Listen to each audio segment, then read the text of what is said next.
Thank you. We bid you good afternoon. The topic which we have is one which has just been given to me, but it is one in which I've been involved with all my life. And I thought that with this topic, we could just begin to show and to demonstrate how, in fact, as a political activist, and of course this history could be shared for most political activists, how, in fact, I came to, unlike most people in America, begin to see the police apparatus in this country for what it is.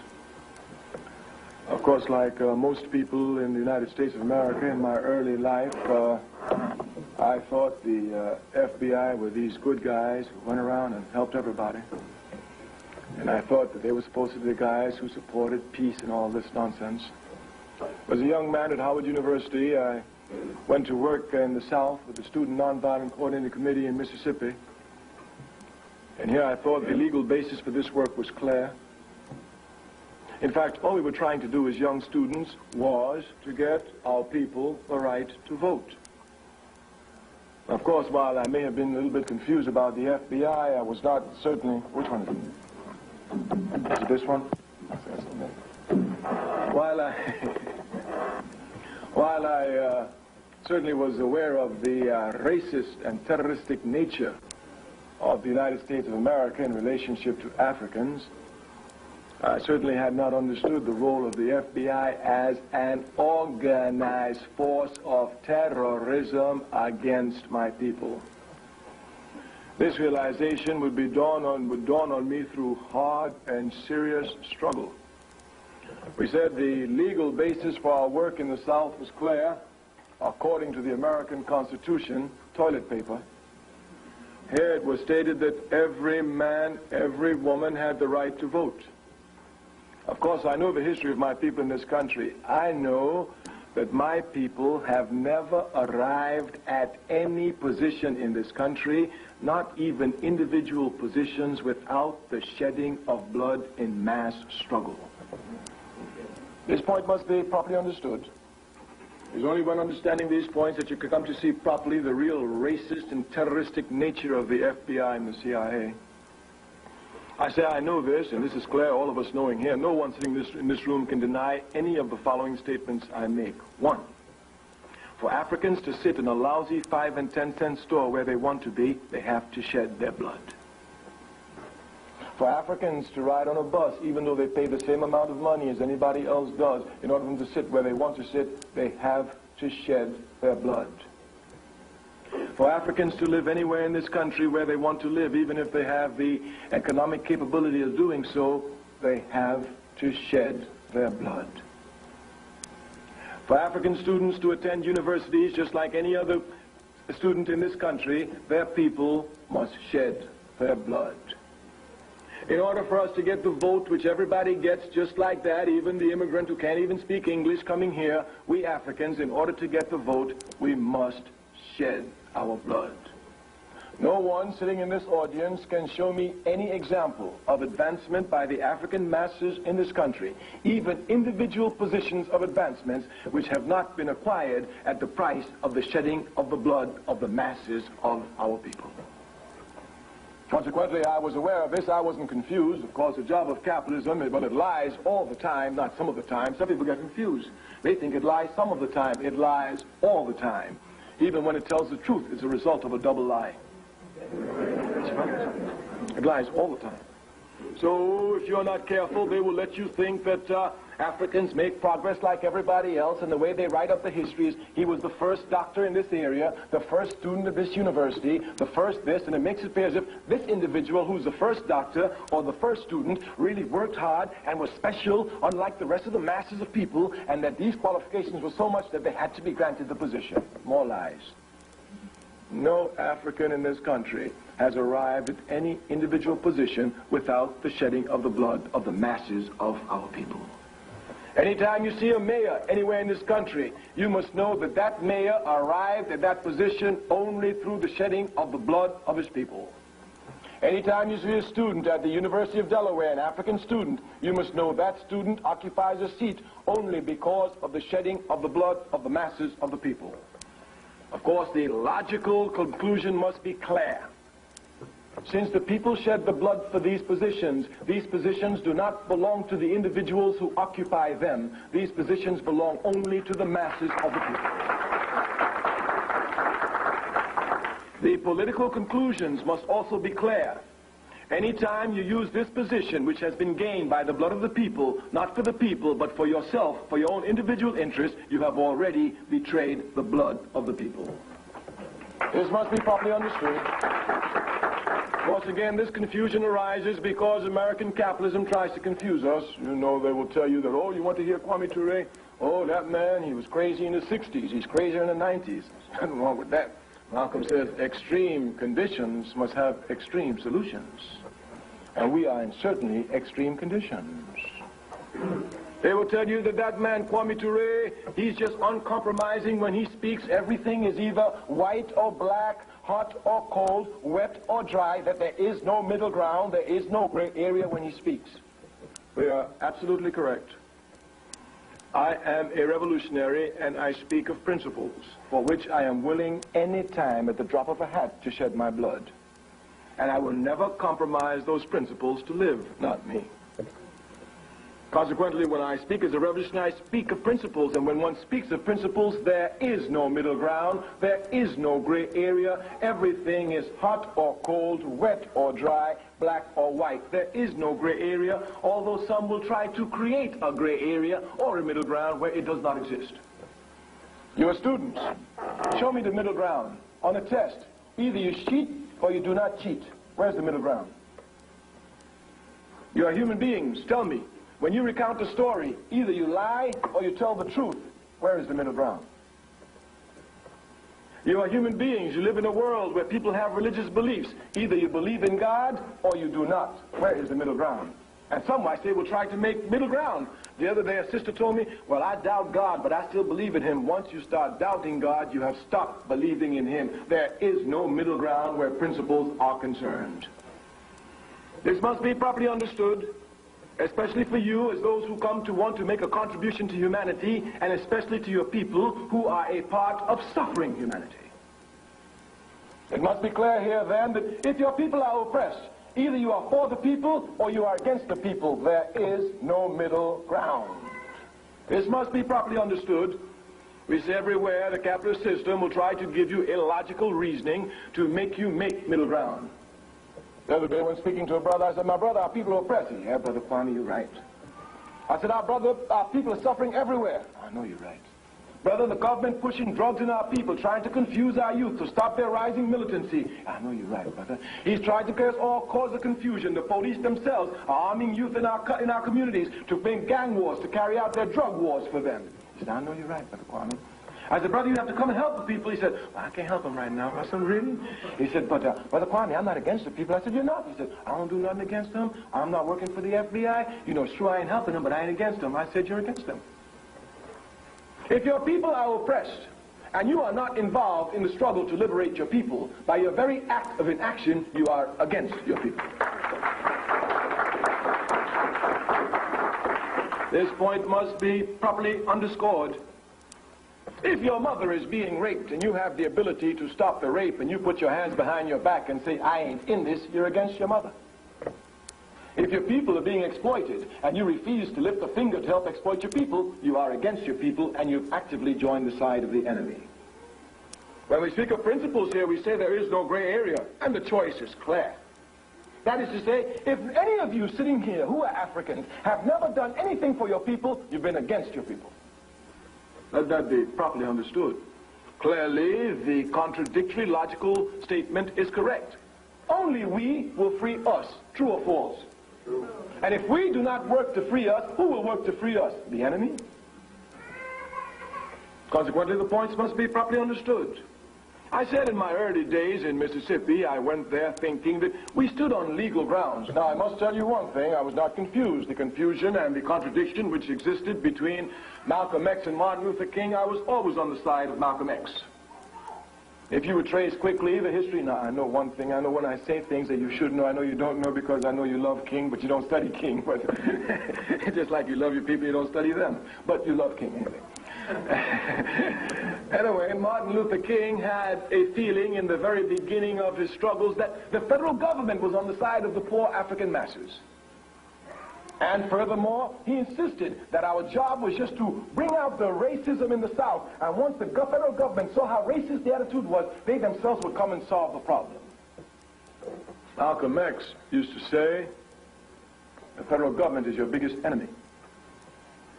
He said the federal government can send troops to Korea to fight for democracy and have racist pigs in Georgia lynch you and do nothing about it.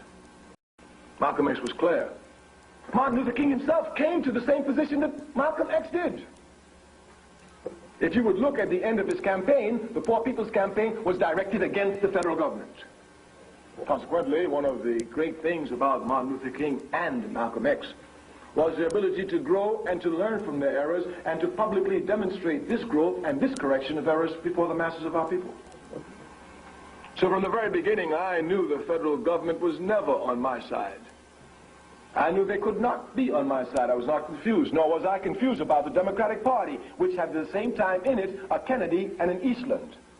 I knew that Kennedy would not sacrifice Eastland for me. And I never thought that could be possible. Consequently, for me, Kennedy was just like Eastland, another racist pig talking sweet honey. So there was no confusion here. But at least I thought somehow I couldn't have assumed that the FBI themselves would be involved. But as we got more and more into work, we were told, and I certainly as a SNCC field secretary had many problems with this, that every time there's an incident of burning or shooting or looting or killing or terrorism, that the FBI should be called in the local area of the South. I'll give you clear examples. As a young man, I could say that I cut my teeth in organizing in Greenwood, Mississippi. Greenwood, Mississippi is a Delta town, and as racist as you can get, full of Ku Klux Klan, white citizens, FBI, police, all of them just shooting us for fun. I was told by the SNCC by my SNCC superiors that whenever there was an incident, you should go to Greenwood, Mississippi, go to the FBI and make them come and make reports. When I would go into the city hall in Greenwood to get the FBI, I would find them in the office of the police chief just chewing tobacco and swapping jokes about us. This FBI agent would now be forced to leave there, come with me, and go make up a report, and all he would do would make up a report. Of course, I never trusted the FBI. I just thought that they would do their job. But in the early days, the FBI made it clear to us. I'll give you one clear example, historical. In the southern part of the state of Mississippi, there was an African there by the name of Herbert Lee, a strong man, determined man, a man full of consciousness, who recognized that rather than be a slave, he would fight to be free. And Mr. Lee had contacted us and told us to come. He wanted to do some work in the South in the movement there. One of our SNCC superiors, on error, contacted the FBI and told them, well, there's this man, Mr. Herbert Lee, down there. We want to do some work with it. And the FBI gave his name to the local police chief, and Mr. Lee was assassinated within 48 hours. After that, nobody in SNCC looked at the FBI for anything except a chance to shoot these pigs down. We said the FBI gave the information, but the SNCC superiors kept insisting that we call the FBI. Once, when an incident arose where there was some burning of a house and some brutal terrorism, normal life in Mississippi for Africans, the SNCC people called me and said, what are you going to do? I said, I'm not going to do nothing. I'm going to get me some guns, organize our people, and we're going for blood. Oh, well, before you do that, you need to get the FBI. The FBI for what? Well, we need to get these for what? Well, we know they don't do anything, but we need to get these reports because we're going to sue the FBI for not doing their work, and these reports will help us. Well, I'm an organizer, and I'm a disciplined organizer. I've understood all my life, because all my life I have been in organization, all my life, so I have organizational discipline, something that the overwhelming majority of the masses of my people lack. They simply lack organizational discipline because they've never belonged to any organization. Of course, organizational discipline is necessary.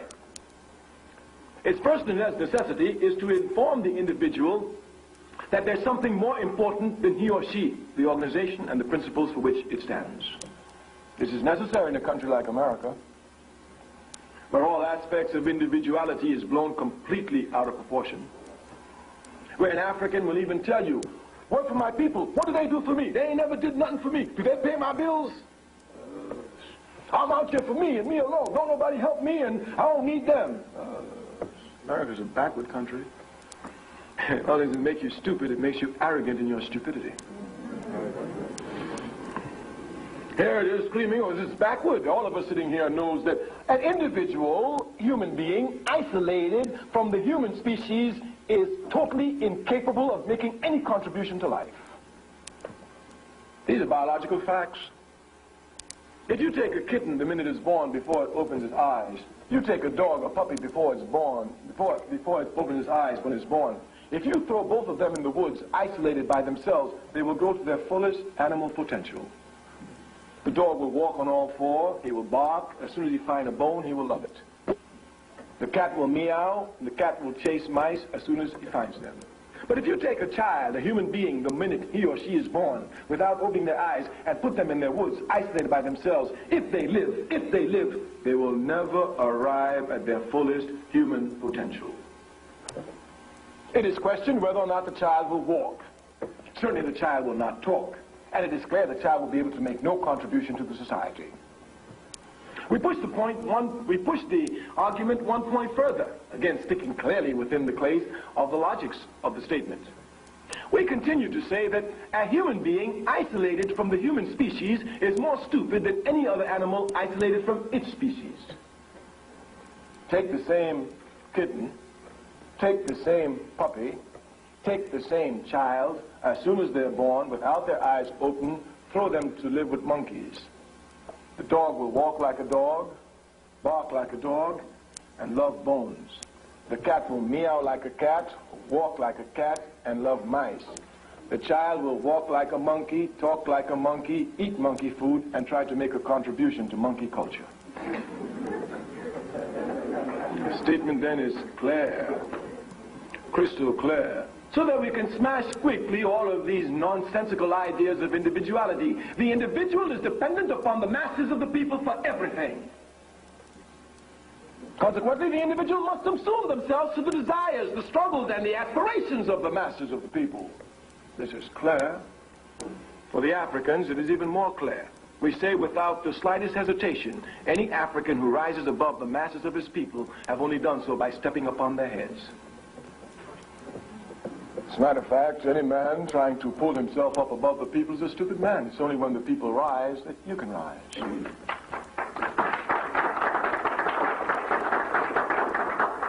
We state all these things for you to see precisely the concept in which we're working. We're talking about these pigs, the FBI.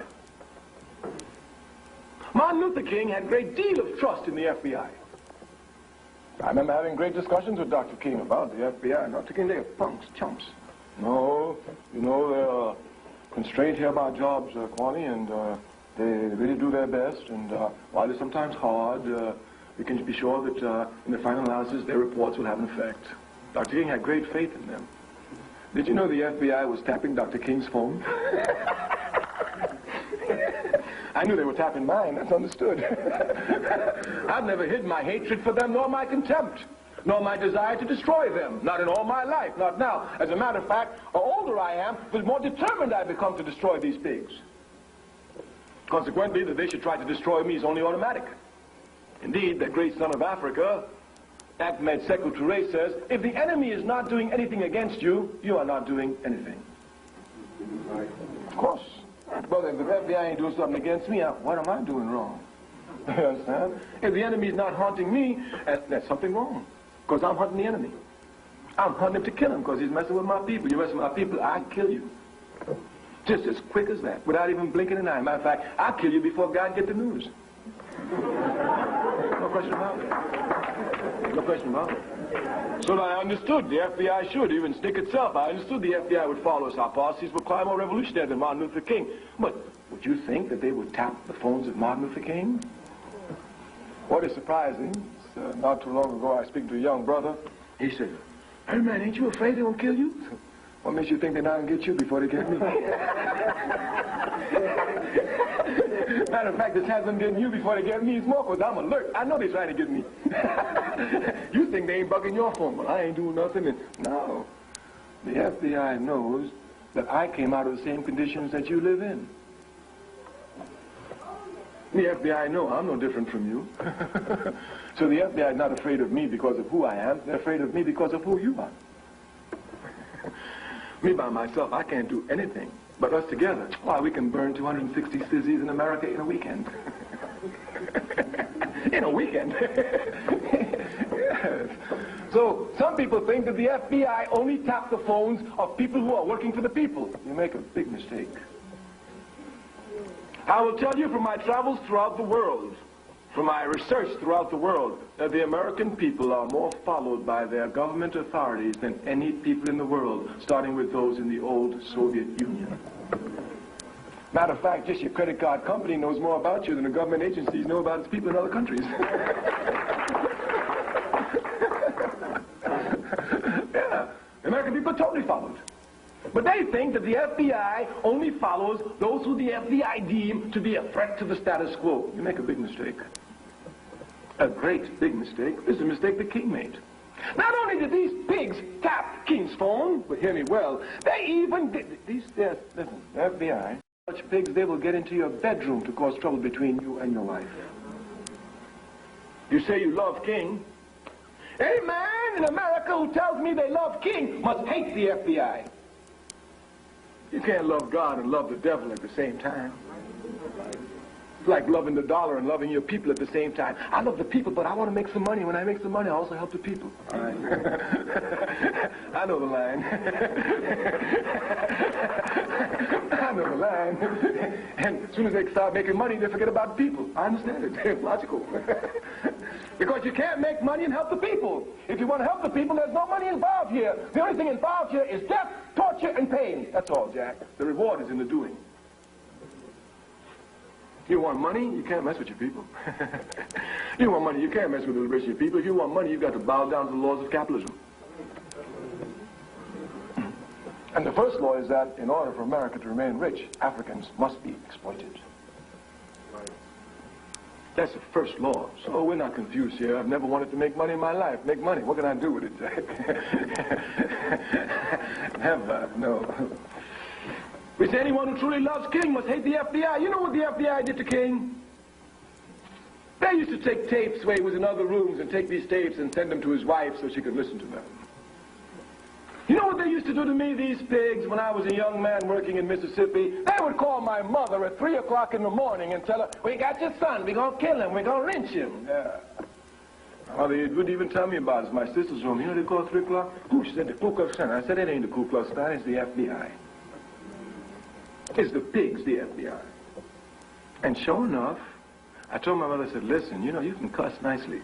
So when they call you 3 o'clock in the morning, you just say some sweet things about J. Edgar Hoover. And you know he's a punk. I mean a serious one. Yes. A serious one. Oh, you know, one other thing, of course, just a side tangent. But, you know, when we use the word punk, I'm using it only within a cultural sense. And that must be properly understood. Many people in America, Africans in America, get confused. They think that Africans do not have their own culture. They think that our culture is American culture. That's why they're trying to be Afro, African-American, everything except African. That's it, Jack. Just African, nothing else. Nothing else. Ain't nothing American about me except slavery, exploitation, murder, and the big depersonalization. I'm African, Jack, and you can't bring me on no slave plantation and give me part of your nation and tell me that I'm part of you on a plantation. Give me a break. Give me a break. African, Jack. Cultures are different, completely different, but you can get confused. I give you one political example, just one. In the 1970s, our party, the All African People's Revolutionary Party, we are a revolutionary party. Building our cadre to carry out and arrive at our task, which is our objective, which is Pan-Africanism, and Pan-Africanism is the total liberation and unification of Africa under scientific socialism. We were contacted by some white left groups in this country who said, well, you know, you say you're revolutionary, we're doing some work, nobody sees you, why don't you come, we're having a meeting. So we said, all right, let's go see what they're talking about. They had some coalition meeting in New York where they were trying to put some great forces together, so we went. The first person to speak was a sister. She came on with tight dungarees, a shirt buttoned up, almost with a tie, walked up to the platform and said, "The first thing we got to do is we lesbians got to let them know that we're not afraid of them." I listened to it. After a while, I made my little statement. About 5 minutes, I thanked them and I left. They called us up and said, "We've seen no reaction from you." I said, "No, we're not having any from us." They said one of their representatives see me, a young white, student, probably past student, but very enthusiastic. He went off on me, said, "Your party is supposed to be a revolutionary party. Gay rights is an issue. If people are being depopularized, and you take no stand on it at all, none whatsoever." I said, "That's correct."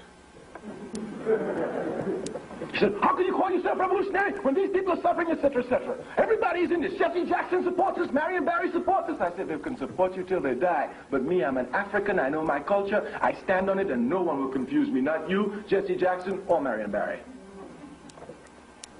Look carefully at your culture. Understand properly your culture, otherwise you get confused. The problem of gay rights is a problem of intolerance towards homosexuality. That's all it is. All the gay rights activists are asking for in their community is that they be tolerated. That's all. Without discrimination. That's all. If anyone knows the history of Europe, Europe is the most intolerant culture. And if one would just look at the history of Europe and its relationship to homosexuality, all the way from the Greek Empire, one will see nothing but bloodshed here and bashing in of heads. In the African community, you have never heard of any one of us bashing in the head of any homosexual. Bashing in the heads of homosexuals in the African community is as alien as lynching a white man.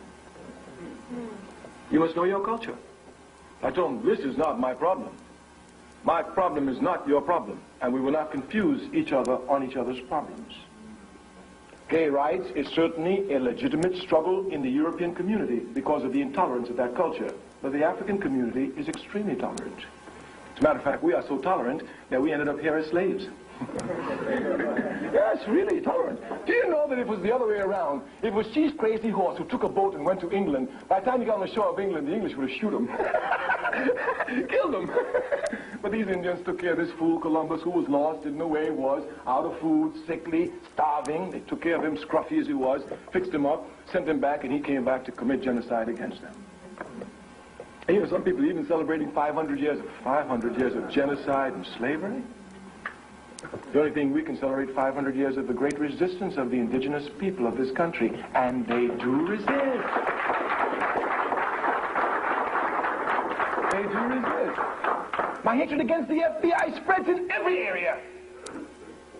You know, the capitalist system is a racist system. Its job is to inculcate into our minds a racist statement and have us accept these statements without questioning. Of course, if I were to make the statement today in 1992 that Columbus discovered America in 1492, I'm sure there was some who will say, well, no, that's not true. He didn't discover it. These people were already here, etc., etc. But by saying that, it has no effect upon the fact that they do accept the racist statement that Columbus discovered America in 1492. Let me give you a clear example. Of course, one of the greatest crimes an individual and certainly a people can commit is to be ungrateful. Because as a people, we must never be ungrateful.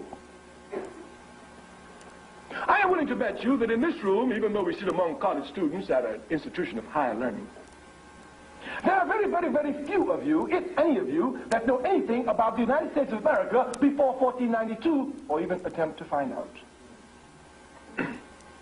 Just once they tell you that Columbus discovered America in 1492, even if you say no, but you don't do research before 1492, you've already accepted it by fact and deed. Even if not by word, but we know there's always contradictions in word. If we ask any of you, how many of you love the people? Every hand will go up. How many of you study the people's history every day since you love them? Every hand will go down. We love our people, Brother Kwame. I hear you. So we understand clearly these contradictions. Clearly. Africans in America must know about America before 1492. They have to. It is imposed upon them because of the kindness of the indigenous people in this country. When we first came to this country as slaves, we could not escape anywhere because of our beautiful black skins. The only place we could find sanctuary in this country was among the indigenous people on land. must not let capitalism give you your history. They cannot give it to you, neither facts nor correct interpretation. They will tell you about buffalo soldiers. Yes, they were, but that's a minority. If you look properly at the history here, you will see every time we went to the Indians, they took us in, protected us, and mutually respected us, intermarried with us on a completely basis of mutual respect. Some of us even became chiefs of their tribes. I'll give you only one example so that you can see precisely what I'm speaking of. When the president of the country, Andrew Jackson, that great Indian killer, who followed in the streams of all Indian killers, starting with George Washington, who personified the foundations of American democracy, not only was he an Indian killer, he was also a slave master. Sold my mama for a barrel of molasses, and I'm supposed to respect him. He combined both of them, slave master and Indian killer. Andrew Jackson was an Indian killer par excellence. In Florida, where the area is swampy, dominated by the Seminoles, Africans, every time they got a chance, ran, and the place they ran to were the swamps of Florida, where it was difficult to catch them. The slave masters put a lot of pressure on Andrew Jackson, and since after all he's going to kill Indians, which he loved very much, he took up enthusiasm for the struggle. He went to Florida. He called the Seminole chief forward. He said, "We have no struggle with you at all. All we want is these African slaves who will run away. Turn over the African slaves, and we'll leave you alone." The chief looked him square in the eye and said, "The blood of these two people are now mixed as one. There's no possible way for me to separate them. They're all my children." Andrew Jackson said, "I don't want no nonsense out you now. I'm telling you just like it is. If you don't get rid of these Africans, we're going to war." The chief looked him straight in the eye and said, "Throw down the tomahawk. Let's get it on." And if you will look at the history, once again, the Seminoles came to shed their blood to defend our dignity and to defend our freedom. A people can never be ungrateful. A people can never be ungrateful. If we owe allegiance to anybody in this country, it's to the indigenous people of this country. To them, we must owe everything. Thus, in this year, when they're talking nonsense about 500 years of Columbus, we must stand shoulder to shoulder with the indigenous people who've been carrying on 500 years of resistance. The FBI, we say, are pigs. That's what they are. Many of you do not even properly understand the role of the FBI in relationship to Indian reservations today. But if you would look legally, they are the police. That's right. On an Indian reservation, the FBI is the police. There is no police there, just the FBI. These are facts. I know you know your country and all that, but you don't know these pigs. We say resistance has been occurring by the indigenous people of this country everywhere. Today, while we speak, some of their greatest warriors sit in jail. One of them, Leonard Peltier. He's been sitting there for 17 years because the FBI invaded in a terroristic manner the Wounded Knee Reservation in 1976, shooting up everybody. They killed a man. The Indians defended themselves. 2 FBI agents were killed, and Peltier is in jail. Well, you know, you killed 2, Indians killing 2 white men. Somebody got to pay. We Africans know that. We kill a white man around us, at least 10 of us going to be lynched. Right. We know the history. Today, Leonard Peltier sits in jail. Go and look at the FBI and see the invasion forces that these pigs brought. Helicopters, army tanks, heavy ammunition for Indians on a reservation where they've already been cooped up. The FBI, they are pigs of pigs, the scum of the human race. I know these pigs. I've stuck every step of the way with them, and I'm always 1 step ahead of them. They followed me for 24 hours daily, with a car. Any house I went to, they would sit outside, waste the taxpayers' money. In the wintertime, keep the gas on, and every 4 hours, you would hear the changing of the guards. When the gas ran out, another car would come, and they would sit there, wasting the people's money, tapping all my telephones, and the longer, the stronger they got behind me, the better I was able to organize. I had been trained in SNCC. When I went to SNCC in a little town in the south there, wherever I went, the first thing the local sheriff would do would follow me everywhere. So I got training from the local pigs for the big pigs. Everything has its positive aspect to it, and you must properly understand it. Of course, dodging Ku Klux Klan and sheriff, which is the same in the South, dodging white citizen councils and police, which is the same in the South, will make you sharp to dodge even FBI agents in the North. We say the Indians in this country everywhere are terrorized by whom? The FBI. Go everywhere. This country, American capitalism, has no shame, none whatsoever. They came and took the Indians, take them off of fertile ground, put them on infertile land, thinking that they would be dependent upon America for food. And after having made them independent, they come to find out today that this infertile land is minerally rich. And now they come to put them off of that land too. And in the forefront of it always is the FBI. Let it then be clear, as a conscious human being, as a conscious African, never being ungrateful to anyone who's helped my people, I must stand shoulder to shoulder with the indigenous people. So even if I didn't hate the FBI for what they did to me as a human being, I must hate them for what they do to the indigenous people. Martin Luther King said, injustice anywhere is a threat to justice everywhere. The FBI, they've killed Malcolm. The FBI and the CIA and the New York police killed Malcolm X. Of that there isn't the slightest question. Malcolm X himself said that they tried to make confusion, make it appear as if the Nation of Islam was going to kill Malcolm, but Malcolm knew the Nation of Islam couldn't tap his telephones. The information which the police had, the Nation of Islam couldn't get that. Only the police could get that. Only the police could tap his telephones.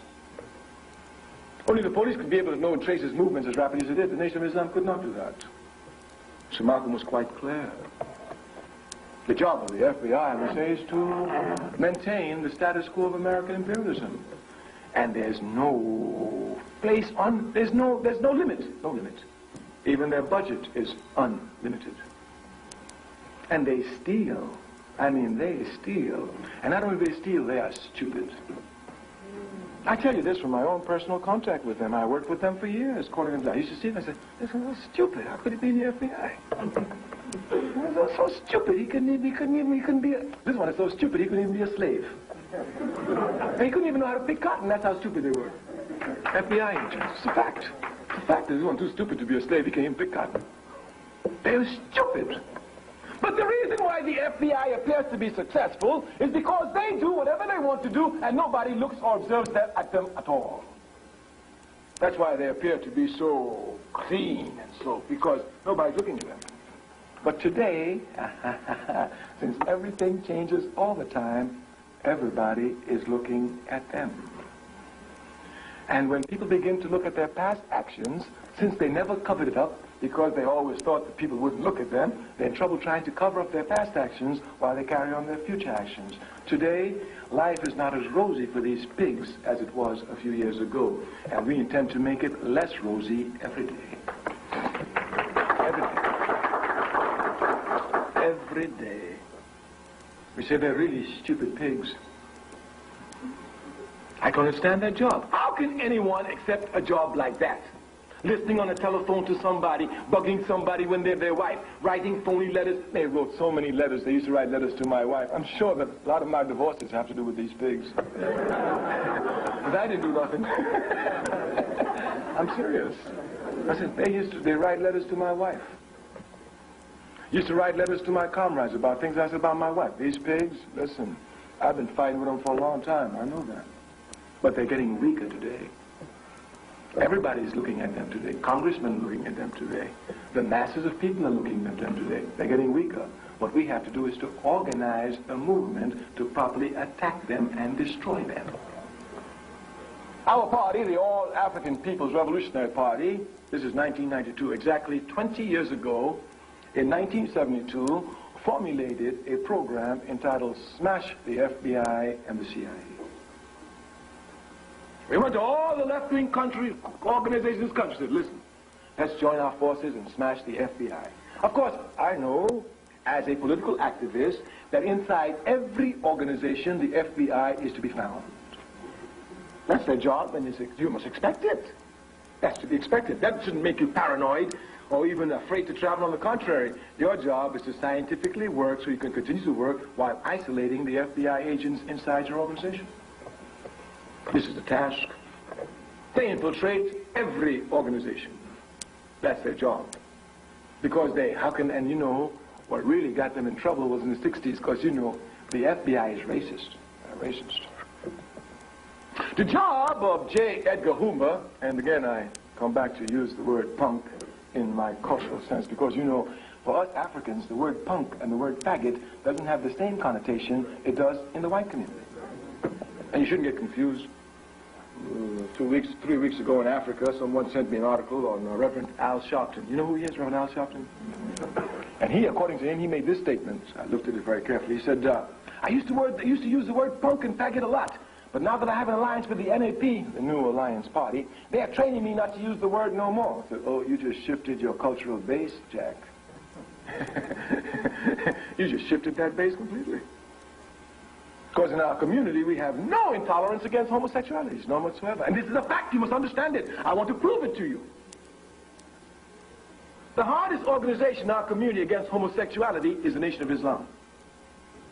You ever heard Brother Farrakhan speak? The minister said, all right, you better straighten up your wrist. Yes, Farrakhan gave him no slack. Malcolm was worse, but James Baldwin was a homosexual, had a profound influence upon the struggle of his people in this country. And James Baldwin was a homosexual and didn't hide it. And Malcolm X praised James Baldwin. Even Minister Louis Farrakhan praises James Baldwin. So you must not be carried away by what appear to be contradictions. We say clearly in the African community we are a tolerant people. So tolerant that any time there's an interracial marriage, they got to live in our community. There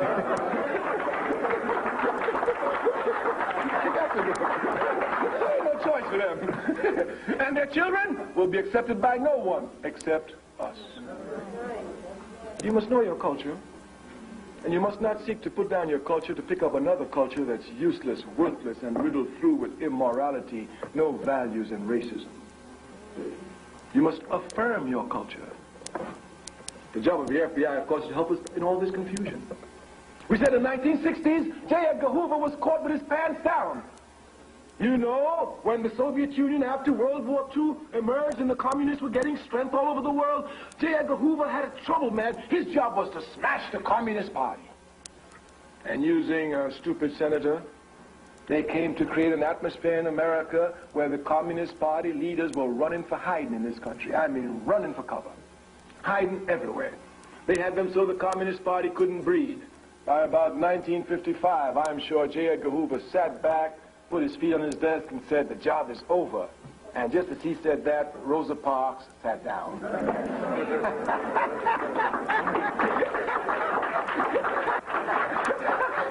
She just sat down. He just said, everything is over, and she sat down. And from the moment he sat down, that pig never sat down again until he died, following the African community in its struggles.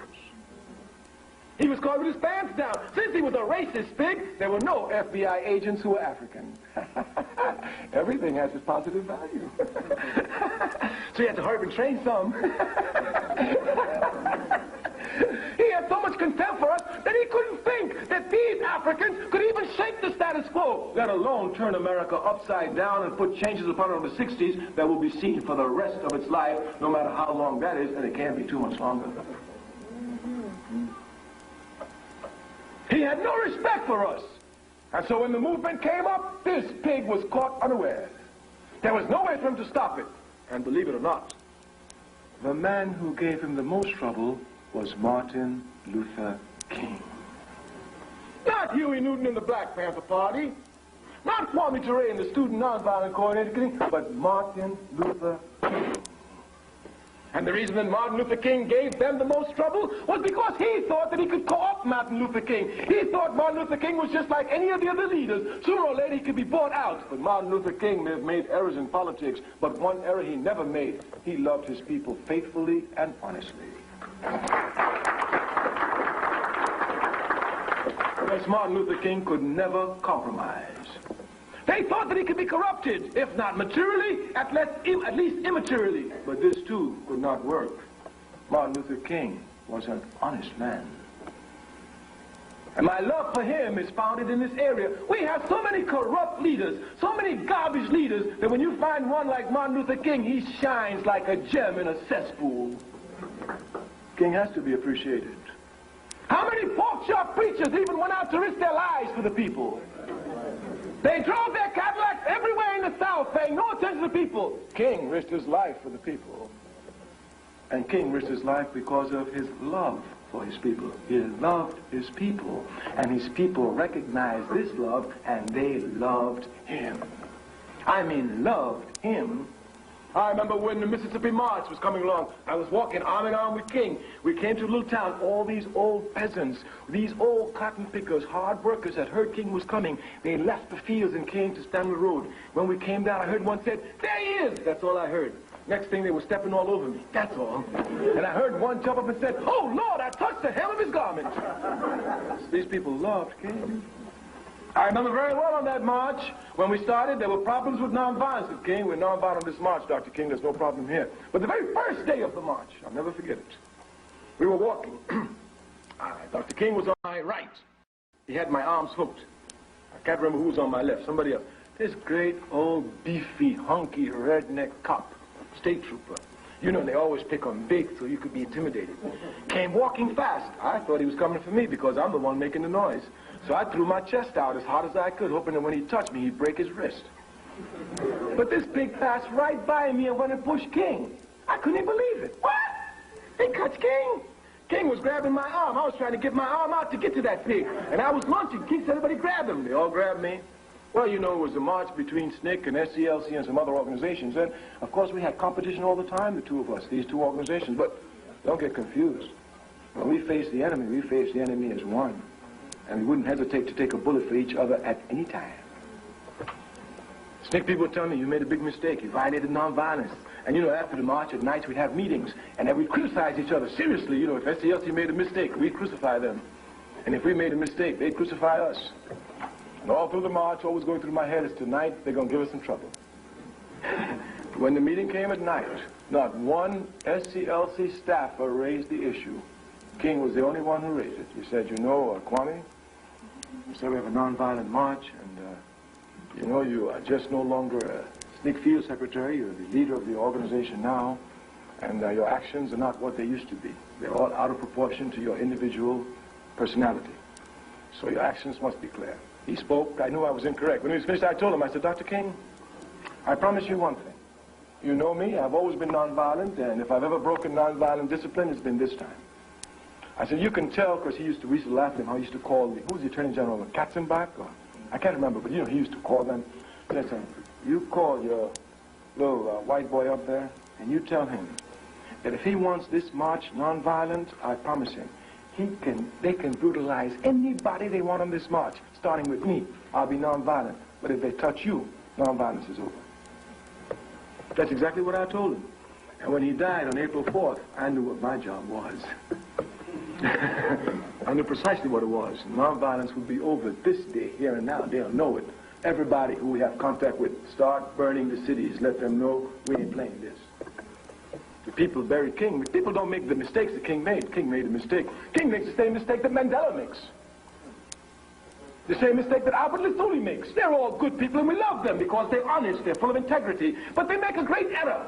Their error is they do not properly understand the level of human quality of the enemy at the given moment.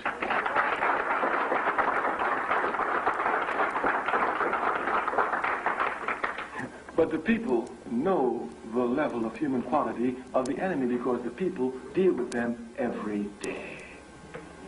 So why we love King and we applaud for him and we appreciate him, we follow him. When he says nonviolence always, we just look at him nicely. He's nice, you know he means well. But get the guns. Get them. And this can be seen everywhere. If you look at the history of Martin Luther King, when he was in Montgomery, Alabama, he swore nonviolence. They dynamited his house.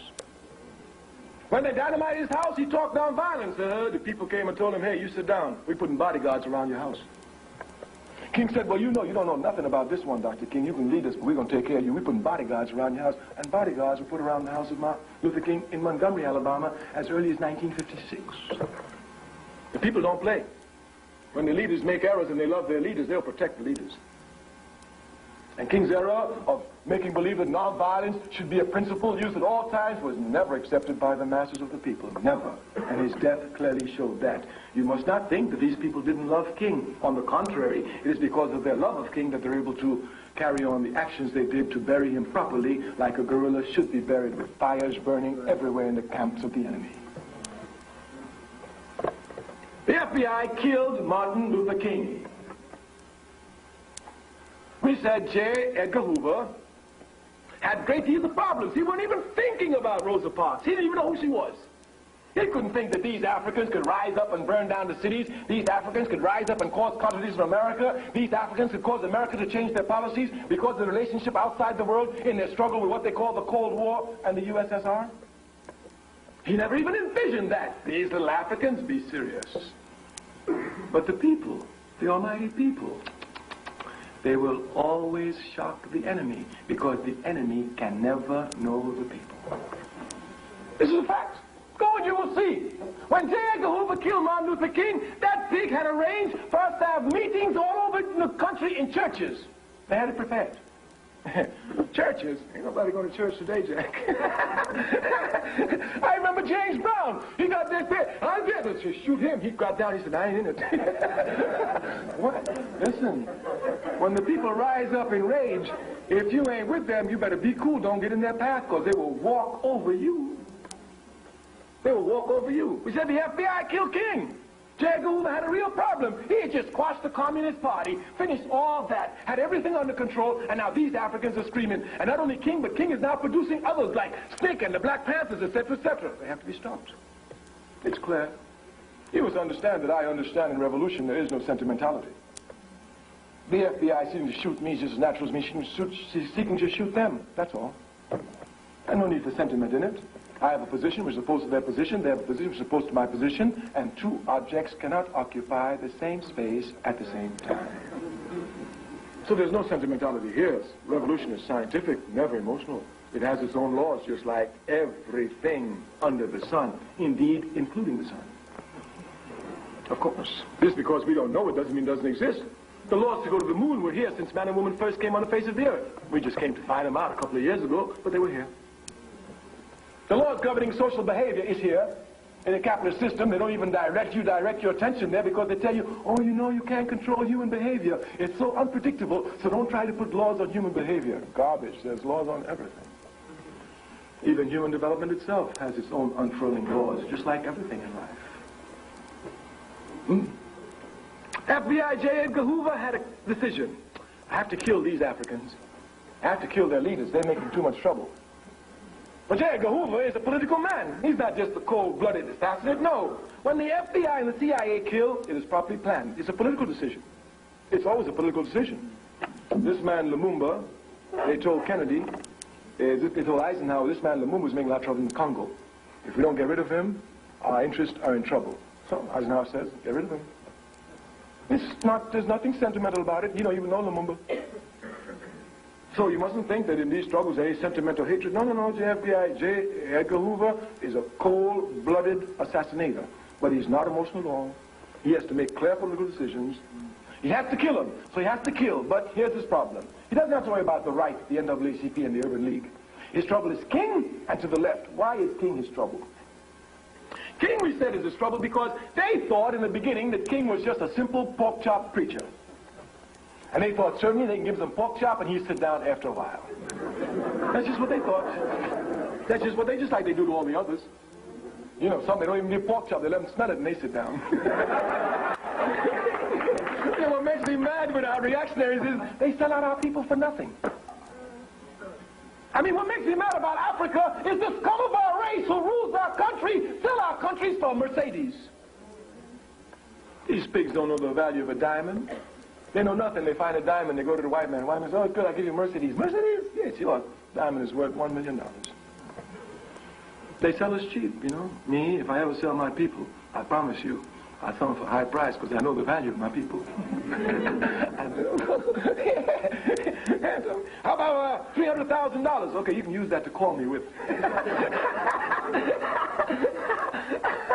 Sell my people for chump change? Be serious. But they do it all the time. So since King wasn't one of those chump change preachers, and they gave him a lot of publicity, being sure they'd be able to control him, gave him the Nobel Prize, being sure they'd be able to control him, but the more they gave him, the less he was able to be controlled, and the more publicity they gave him among the masses, and the more the masses loved him.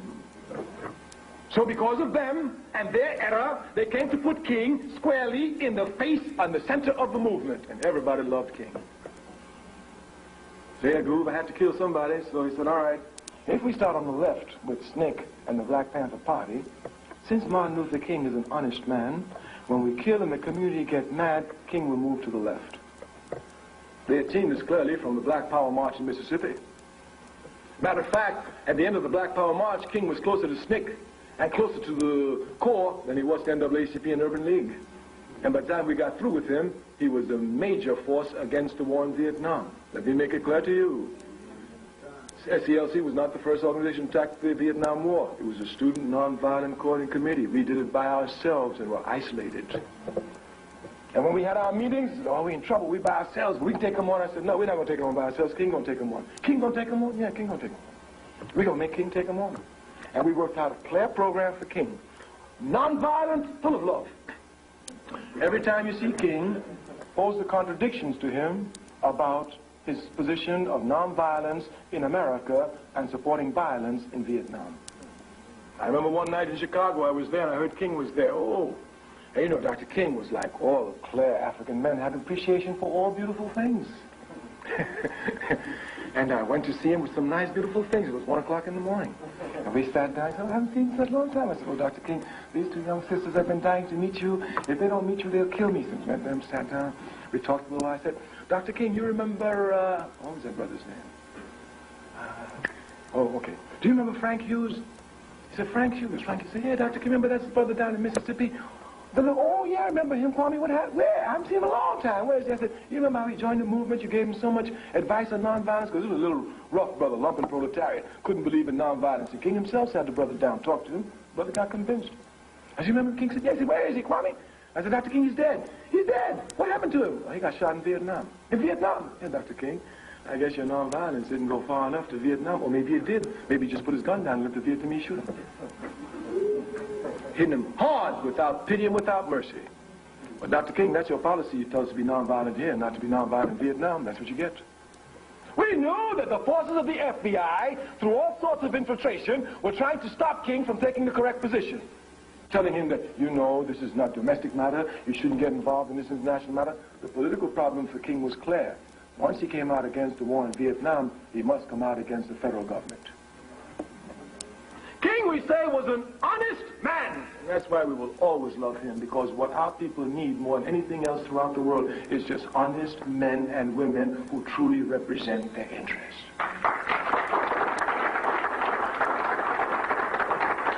That is all that we need, nothing else. King knew precisely when he did it. But King, oh, King, generations will praise you. They don't know you yet. They will come to know you. King was a man who could come to criticize himself publicly without the slightest fear. The American capitalist system job is to confuse us, so they give you, I have a dream, I have a dream, I have a dream as his greatest speech. Anybody knowing King knows that the I have a dream speech is one of his most mediocre speeches. Anybody knowing King. But some people don't even know King. They don't even know the speech. Always, I have a dream. The American capitalist system can give you the most shallow understanding of history. The most shallow. Most people in America know Nelson Mandela. They don't even know who the ANC is. We won't even talk about the Pan-Africanist Congress of Tanzania. They will give you a shallow understanding. Dr. King recognized he made an error, and when he came to criticize himself in his speech against the war in Vietnam, which is one of his best speeches, but they won't play that one for you. But if you really love your people, I recommend that you go and listen to that speech. Even if you can't read and don't like reading, it's on a record. And if you can listen to rap, ain't nobody can rap like King. I'll tell you the truth, it's fact. One time I remember in Sunday, King invited me, he said, called me up in his Atlanta Saturday, he said, Kwame, what you doing tomorrow? I said, oh, tomorrow's Sunday. Oh, Dr. King, I said, I have a lot of work to do. He said, you're not going to the Lord's house? I said, oh, the Lord has to forgive me, you know. But I'm just a mortal. I'm not like him. He can work 6 days and rest on 7. I got to work all 7. He said, well, I want you to come to my church tomorrow. I said, well, Dr. King, we have a lot of work. He said, well, I'm preaching tomorrow. I said, well, Dr. King, in that case, I'll definitely come. Because even if I don't believe in your Jesus, when you preach, I got to tap my feet. That's the reason King can rob. If you were listening to this speech, King, in criticizing himself, said, there's a point where caution can become cowardice. And he was speaking about himself. And when he came to speak, he recognized precisely what the problem was. It was against the American government. And his statement was, my government is the perpetrator of the most terroristic crimes in the world today. He said it. The die was cast here, Jack, if others didn't know it. Even we ourselves in Sticks said, uh-oh, we pushed King, but now he's gone to the brink. I myself didn't think he would go that far, but King was an honest man. When he saw he made an error, he corrected it. The Chinese say if you make an error, you know it's an error, you don't correct your error, you made your second error. King never made this error, he corrected it completely. King went after the American government and mobilized people against the war in Vietnam till he came to occupy the center stage against the war in Vietnam. Here, J. Edgar Hoover was really in trouble. Yeah, he was trying just to stop the Africans in America, and now they jumped to Vietnam. These little cotton-picking people going to talk about international policy against the government? You know that racist pig was steaming. Had to kill now, there was no question about it. And not only that, we used the cover of King, the Student Nonviolent Coalition Committee, to attack the draft. King was talking about peace. We're talking about destroy the draft, Jack. That's their machinery to send us there. Destroy it. And we destroyed it. Destroyed it, of course. Enemy is only as big as you imagine him to be. Once you start fighting with him, you see he's just like you, just another man making errors and can fall. All the people who you will find in our community who tell you, you know, if you're a radical, the FBI will get you, and this is they're ones who've never fought the enemy. They look at television, they think the enemy is just, you know, just the FBI. They can just find anything. Oh, I knew they were chumps. I knew they were chumps from the beginning. 4 children were dynamited in Birmingham, Alabama, and the FBI didn't find them until 2 years ago when pressure was put on them. FBI, you can tell everybody, but I know you couldn't do nothing. You know why they couldn't find them? Because the FBI and the Ku Klux Klan and the Mafia is one and the same. I'm telling you the truth.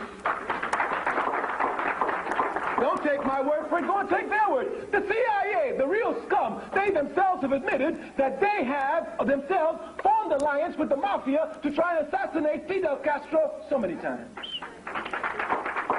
They've said it, not me. They've admitted it. Like they can touch Fidel. Fidel Castro is a great man.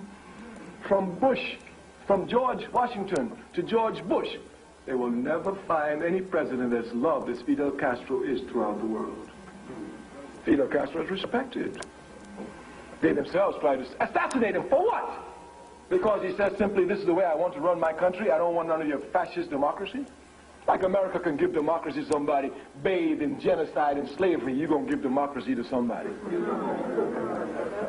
Come on, be serious. You can't give democracy to a dog. You can't give it to me. I built your country and you shoot me in the street like a dog. And you come to tell me about you're going to give somebody democracy? They don't even know how to spell it. You see, J. Edgar Hoover was in serious problem. He had to kill. But how to kill? If he started on the left, since King was an honest man and the people would get angry, King would move to the left. And when King moved to the left, he would move the entire people to the left. There was no question here. Therefore, a cold, calculated decision was made. Kill King first. It's like we say now, you must not get sentimental. King himself knows the position he occupies, just like any conscious man fighting a war knows, just like any soldier in Vietnam. He said to me, weren't you afraid when you went to Mississippi at 18 years old, 19 years old? I said, well, if I didn't go, I'd be in Vietnam. I don't see the difference in terms of the danger. Only difference, of course, I'm not going to be no mercenary for nobody, that's for sure. I only fight for my people. I decided a long time ago, my blood belongs to my people, nobody else. Nobody else. American imperialism will never get this one. Go fight in Vietnam. Baghdad, I don't even know the place.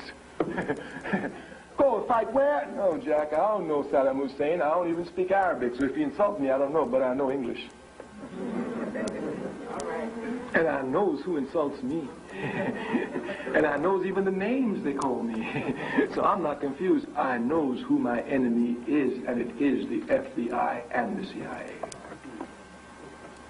So they killed King. But as Secretary says, imperialism will never know the people.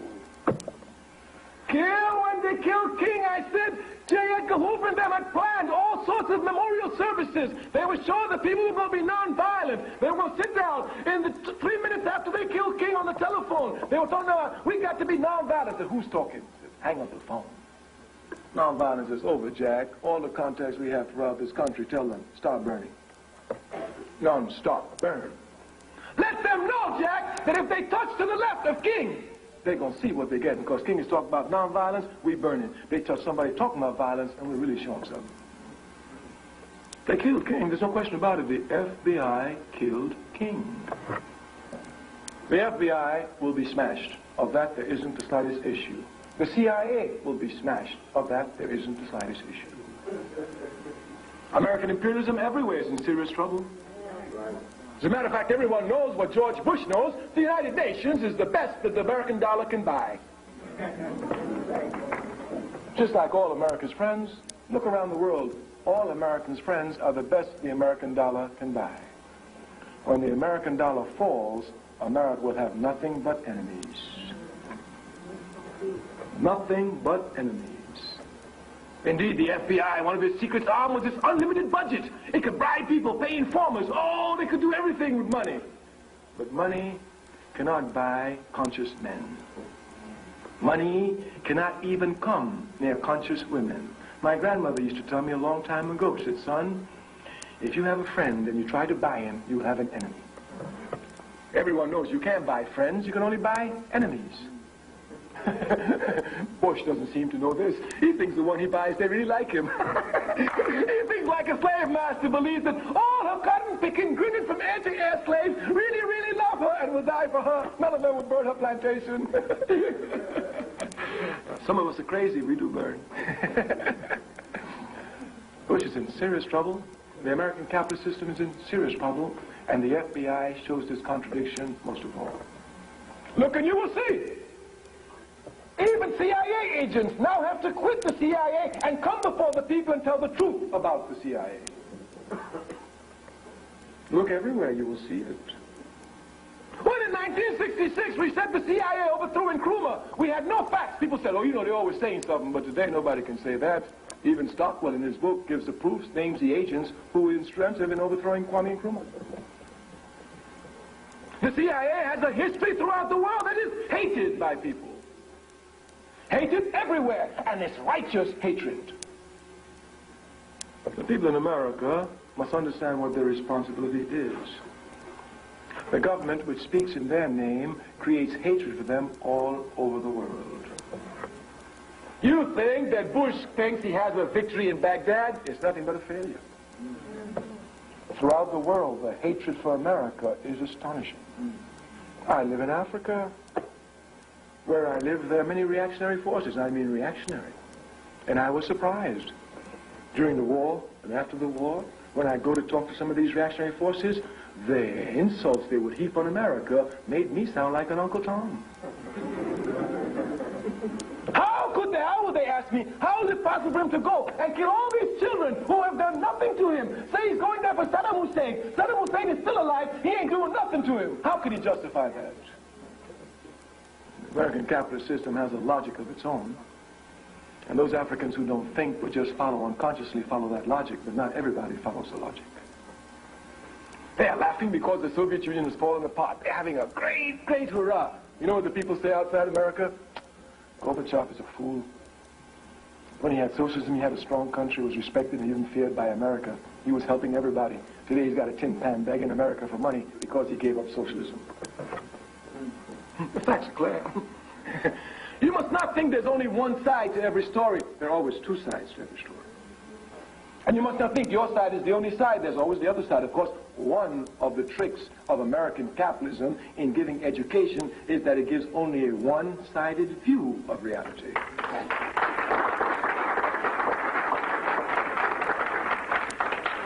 You look at television, You hear only about the cowboys, nothing about the Indians.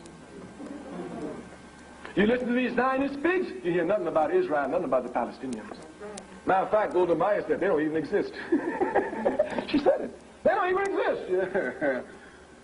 You're always one side, never the other side. But life is a dialectic world. There's always two sides to every aspect of life. If you love, you have the capacity to hate. If you do not have the capacity to hate, you cannot have the capacity to love. If you have the capacity to cheat as a student, believe it or not, you also have the capacity to be an honest student, not to cheat. Yes. And if you can cheat, you cannot cheat. And if you cannot cheat, you can also cheat. You must not get confused in life at all. Everything has two sides. American capitalism isolates things to make it look as if things just happen isolated. So Hitler was this. Everybody in this room can be a Hitler. And if you don't think you can be a Hitler, you're stupid. Hitler was produced by conditions. Given the same conditions, you too might be even worse than Hitler. This trying to isolate people and make them look as if they're fools is all even part and parcel of the FBI. The real struggle with the FBI is not only in the physical domain, but in the ideological domain. The FBI used to have people here confused. American people were against communism, didn't even know what it was. Didn't even try to understand. And they're still lying. George Bush is the biggest liar in the world. Now, I don't say that like others without proof. I give you proof. Just even 3 weeks ago, it's recent 3 weeks ago, I heard this pig stand up before the people of America and said, well, now that communism is over, we have to see. Communism is over. He works for the CIA. You know, one thing, once you work for an intelligence agency in a country, you always work for them. There ain't no such thing as ex-CIA director. Matter of fact, you'd be like Casey. You get ready to talk, they put you to death the night before you speak, just like in the detective stories. And people won't even say nothing. I see that. The man was supposed to testify on Monday. They killed him on Sunday. Nobody said anything. I said, wow, this is really amazing. Ain't no such thing as no ex-director of the CIA. You know too much. You can't be ex. Bush is a CIA director. Bush knows that there's no communist state in the world. He knows it. Not one. Nobody in this room can show me one state that claims communism. Fidel Castro claims socialism.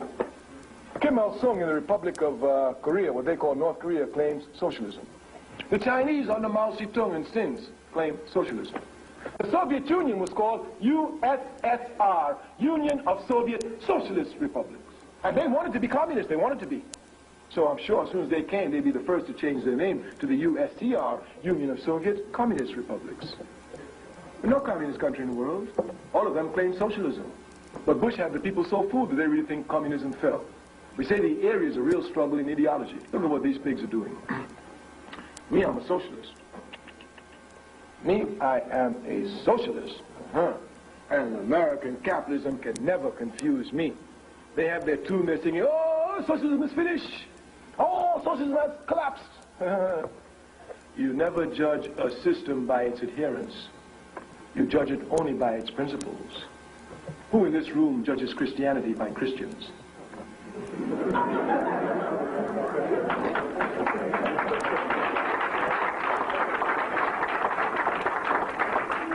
Indeed, were we to judge Christianity by Christians, it crumbled with Judas. The level of human quality throughout the world is rife with corruption. People betray Christianity just like they betray Islam, just like they betray socialism. But we do not judge Islam, Christianity, or socialism by its betrayers like Gorbachev. It is judged only by its principles. And just like when Judas betrayed Jesus Christ, the principles of Christianity remain intact. Betrayals by every socialist will not touch the principles of socialism. They remain intact. So the capitalist system will do everything to confuse you. There are only two economic systems in the world, capitalism or socialism. Just two. Just two. And there can only be two. Every economic system must answer one fundamental question. Who will own and control the wealth of the country? Who will own and control the means of production? The question can only be answered two ways. Either a few will own or everybody will own. It's as simple as that. There's no question that socialism is the inevitable system that will sweep the world. It's the only just system. And human beings, they fight for justice. I mean, they fight for justice. Like Dr. Martin Luther King said, they make a way out of no way. They fight for freedom. And they will continue to fight, and they will arrive at it. The job of the FBI is to destabilize fighting forces. I tell you, they're my enemy. I was the chairperson of the Student Nonviolent Coordinating Committee. I was the honorary chairman of the Black Panther Party at the time when the FBI wreaked havoc on us. I know these pigs. I know them well. But I promise them, as Africa is my mother, they shall be buried in the ground before the wrath of the righteousness of the people. I only hope I'm alive so that I can be in the front lines walking over their chest. But I promise you, like the Honorable Marcus Garvey, if I'm dead, when March comes for the FBI, I'm coming out the grave to help me in it. Our concluding remarks are clear. The FBI cannot be destroyed unless there is proper organization. Because the FBI, they're organized. The FBI is so organized that if they want to put out a rumor on you, all they do is sit down in one office, put it out, fax it to the rest of them. Within 1 hour, that rumor is all over the country. I know them. In fact, I used to wonder sometimes. They put out rumors on me. Wherever you went, well, it's easy. Oh, FBI, they just put it out there to their forces. Their forces got informers in every organization. They call up the informer. This is a new rumor. And before you get there, the rumor is there. Rumor mongering, these pigs are specialities at it. Causing confusion. They know it best. We said the only way they can be destroyed is through organization. The African masses in this country must be organized. Even if they don't want to destroy the FBI, they must be organized, because it's only through organization that they will advance their struggle. It is clear here. We started off by demonstrating our history in this country. We say, for everything we get in this country, even individual advancements, we must shed our blood. It doesn't make sense to me that to get into a 5 and 10 cent store, you shed your blood. To get into school, you shed your blood. To get the vote, you shed your blood. To sit on a bus where you want to, you shed your blood. No.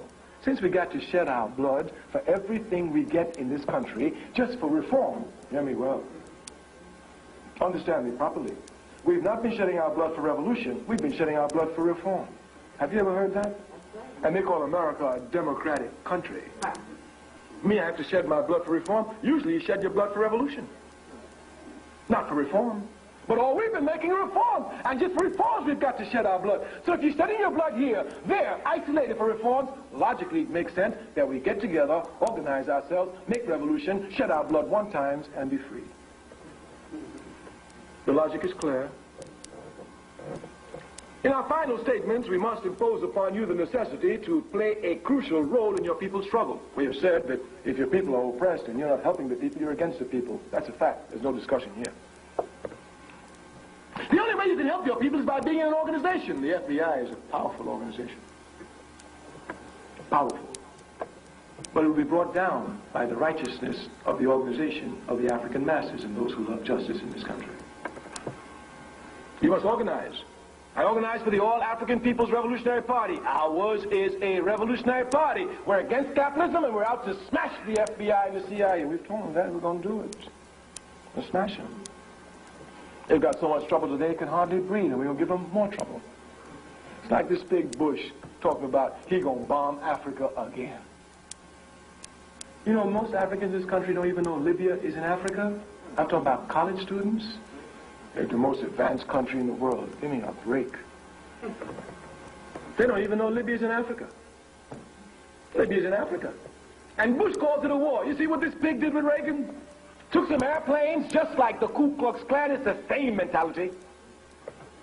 The Ku Klux Klan will come and get you. You know when they come get us? When we're sleeping at night. Any sensible man would be in bed with his wife, but these punks who can't sleep with their wives get up at 2 o'clock in the morning, put sheets on their head, and come throw hand grenades in your room and say they're fighting war. Could you imagine me 2 o'clock in the morning putting on a sheet on my face? Come on, and I'm a married man. There must be something about that frustration thing there.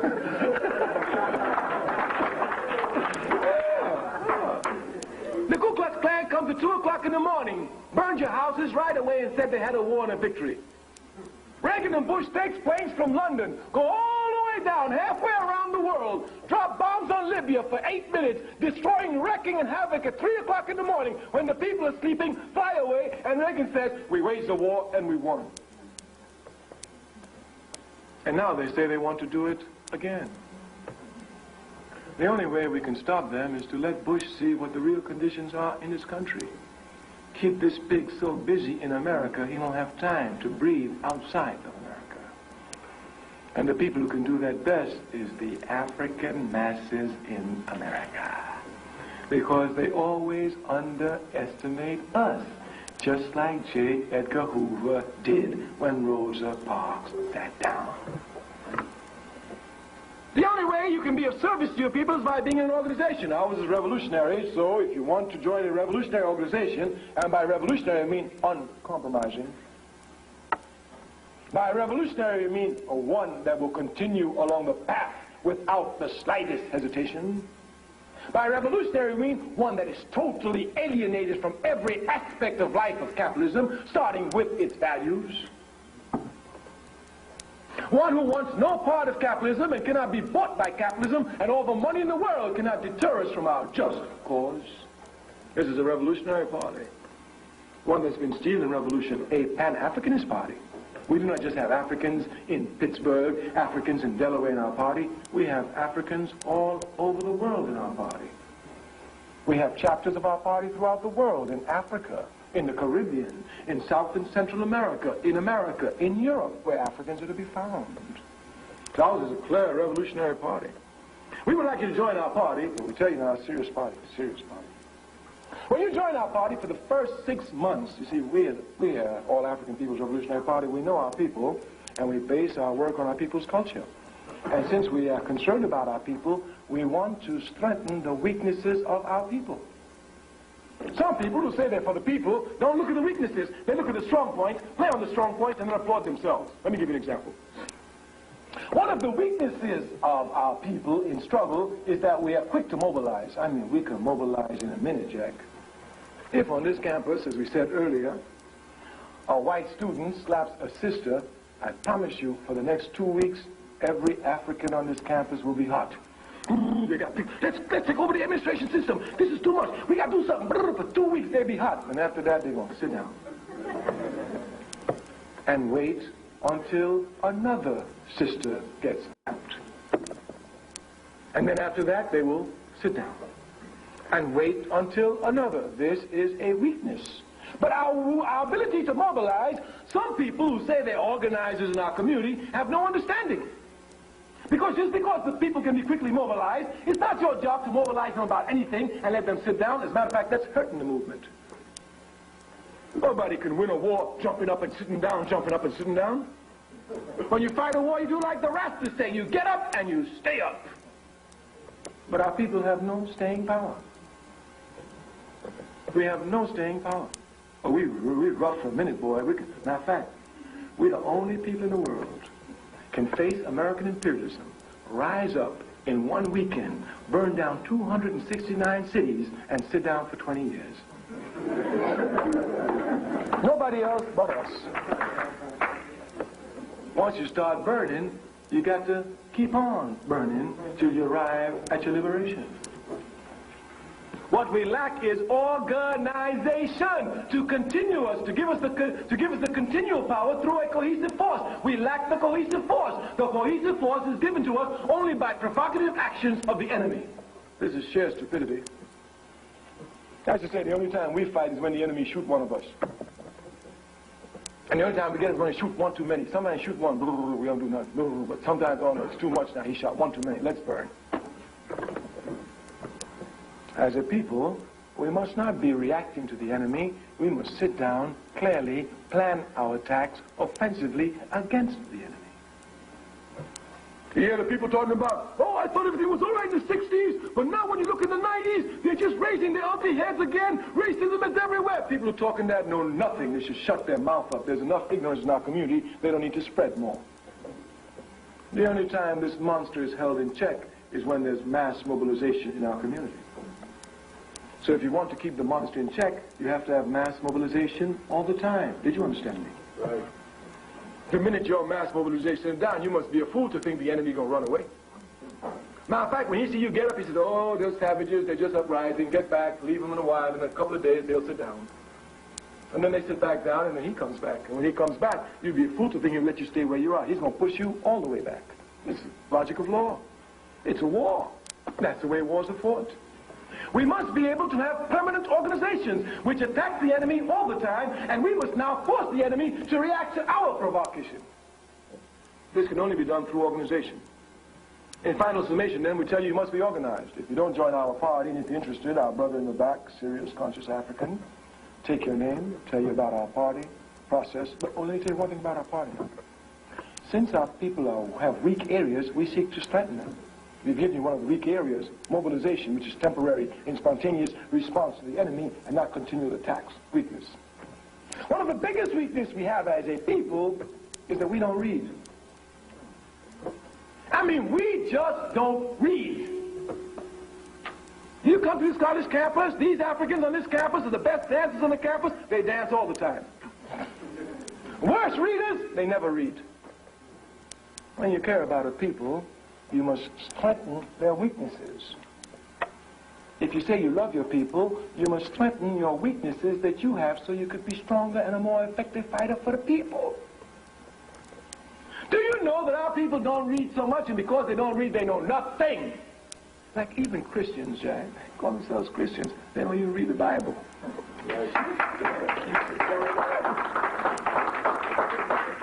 I met a sister the other day, said she was a deacon in the church, just jumping off. You're a Christian? Yeah. What do you think about Africa? Africa? You're a Christian?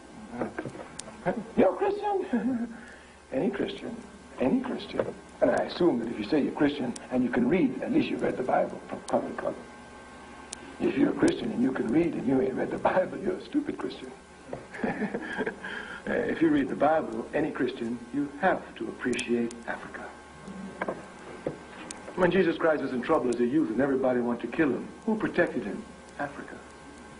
Where did he find refuge? Africa. Who trained him spiritually, intellectually, and morally?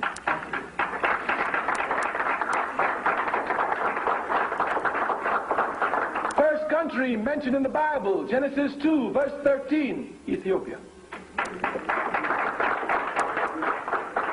Might be called Cush, but you know Cush is the ancient name for Ethiopia. Europe is not mentioned in the Bible till near the very end by Revelations. These are facts. The first church in the world comes out of Africa. The first monastery in the world comes out of Africa. The very intellectual development of the church comes out of Alexandria, which is in Egypt, which still is in Africa. I say any Christian who doesn't appreciate Africa is not a Christian at all. What Africa has done for Christianity, even the most racist pig Christian must bow down before Africa. So it is when you don't know your history, you get confused. But you know, some of us don't even begin, we begin our history in 1619. Don't even go back. Well, I'm an American. You know, no. You can never begin your history in the arms of your enemy. All you'll have is your enemy's rendition of your history. Many people who are enslaved, fighting to be free, cannot begin their struggle in the point of their capture. No, they must go back to when they were free. To give them inspiration, to push them to fight for higher qualified level of freedom. Consequently, any African in America seeking to find the truth of our situation must begin the history not in 1619, not on a slave ship, but in Africa. If they don't begin in Africa, they are lost from the beginning. They will end up as good slaves. If you would just look at your history, you'd not get confusion. The other day, at a discussion, I saw that I'm anti-Zionist. Me, I'm anti-Zionist, Jack. To the max. And say, you know, George Bush just fought hard to have them change this resolution from the UN and say that Zionism is not racism. Man, I said, what do you think about that? That ain't no problem. If Zionism is not racism, George Bush is not a racist. But whom you playing with? It's because he buy the UN and those punks sign up and say that it's racist. Zionism is racist you can get. So I was saying I was anti-racist. A little student, a Zionist student, jumped up and said, "Are you anti-Semitic and you anti-Judaic?" Me? Anti-Semitic and anti-Judaic? Never. Anti-Zionist? Always. I can never be anti-Semitic. Not me. I support the PLO. I give them unconditional support. I love Arafat, and Arafat is a Semite. They will confuse you. I support the Palestinians as Semites. Golda Meir is no Semite. Perez is not a Semite, he's a Cossacoid. Nobody gets confused here. They use words and confuse you.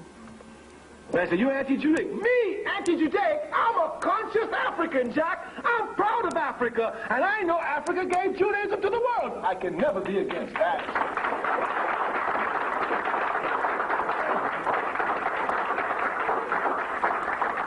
If you don't know your history, they will confuse you. Africa gave monotheism, belief in one God, to the world. And if you take a cursory look at Africa, when Africa was practicing belief in one God, all around Africa they were doing everything else except that. To the east of Africa, they were worshiping the sun. To the north of Africa, in Palestine, they were worshiping idols and will continue to do so until the Prophet Muhammad, peace be upon his name, came along in the 6th century AD to civilize them.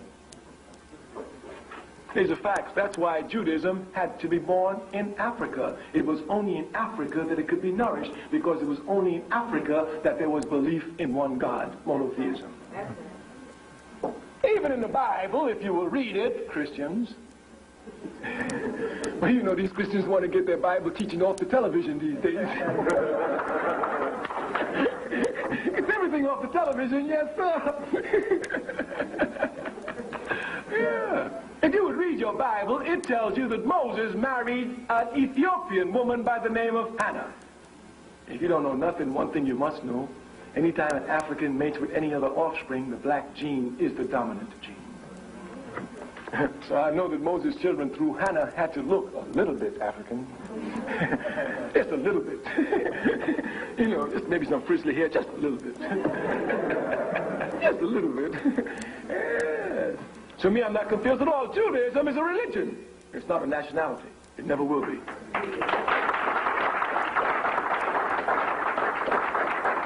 People don't get land because they're religion. Christians don't get land because they're Christians. Muslims don't get land because they're Muslims. Jews don't get land because they're Jews. It's as simple as that. Only nationalities get land. Zionism is a racist political system. And it really is confusing. I know you know. You must know these things because they affect us. Man was saying, well, matter of fact, in the early days of our party, we used to fight against Zionists. You know what they used to say? FBI put out the rumor. Oh, they get a lot of money from the Arabs, and they're carrying on the Arab struggles for them. Could you hear that? Like if Zionism is just attacking the Palestinians and don't do nothing to me. All of our political people in this country who say they represent us bow down before Israel. All of them, before they get elected, they wear a yarmulke cap to show everybody where they stand. They fall before the altar of Israel, hollering unconditional support. When Israel says jump, Bush says how high. Go and ask our Arab groups, and they will tell you who controls our culture in this country and the problems they have in trying to educate their youth. Zionism controls our politics in this country. Zionism controls our culture in this country. And people tell me it's not our enemy. If you don't want to fight, sit down. Don't cause confusion, Jack. Me, I'm a fighter for my people. And any force affects my people, I'm going to expose them and destroy them. That's my job. That's my job. I hate the enemy with a profound fashion. As profound a fashion as I love my people. I'm not confused.